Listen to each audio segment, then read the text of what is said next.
इथे भव्य रास्ता रोको आंदोलन केलं होतं आणि या आंदोलनाला लाखोंच्या संख्येने मराठा बांधव आले होते। त्यानंतर सरकारने मागण्या मान्य केल्या नसल्यामुळे जरांगेंनी याच दिवशी अंतरवाली सराटी या ठिकाणी आमरण उपोषण सुरू केलं होतं। आज या आंदोलनाला 1 वर्ष पूर्ण झालंय आणि जरांगे यांनी 123 गावांची बैठक बोलावली आहे। या बैठकीत आरक्षणाच्या भविष्यातील लढ्यावरती चिंतन आणि मंथन केलं जाणार आहे।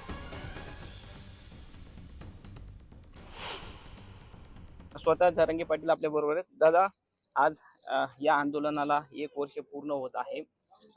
काय भावना आहेत आजच्या?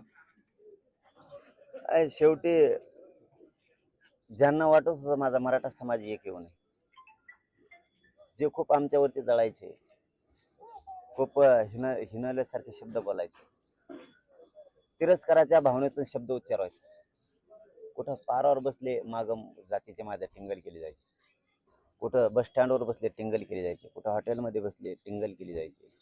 हे कधी एक येऊ शकत नाहीत, हे असेच, ही जात अशीच आहे, यांचेच पाय ओढणार, यांच्याच लोकांना हेच मोठे नाही होऊ देणार, मराठ्यांचे असणारे मोठ्याने घराने मराठ्यांना एक नाही होऊ देणार, किंवा एक झाले तरी लय दिवस टिकणार नाहीत, असलं कसलं तरी हिनवल्यासारखं बोलायचं। आणि ते कुठंतरी काय व्हायचं, मनाला ते घाव व्हायचं, इतकं वाईट वाटायचं ना की आपला एवढा मोठा बलाढ्य समाज असतो काय एकत्र येत नसेल बरं।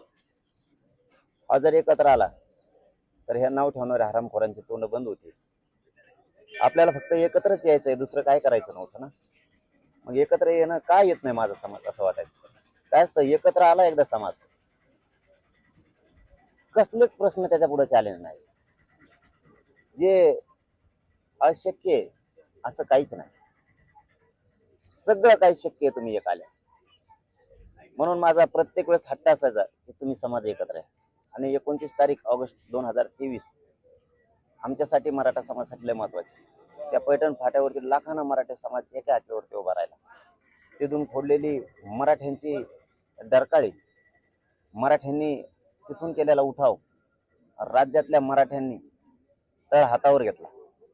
तिथला शब्द मराठ्यांच्या मनामनात मराठ्यांनी कोरून ठेवला आणि स्वतःच्या लेकराला जीव लावावं असे तिथले शब्द मराठ्यांनी तळ हातावर घेतले।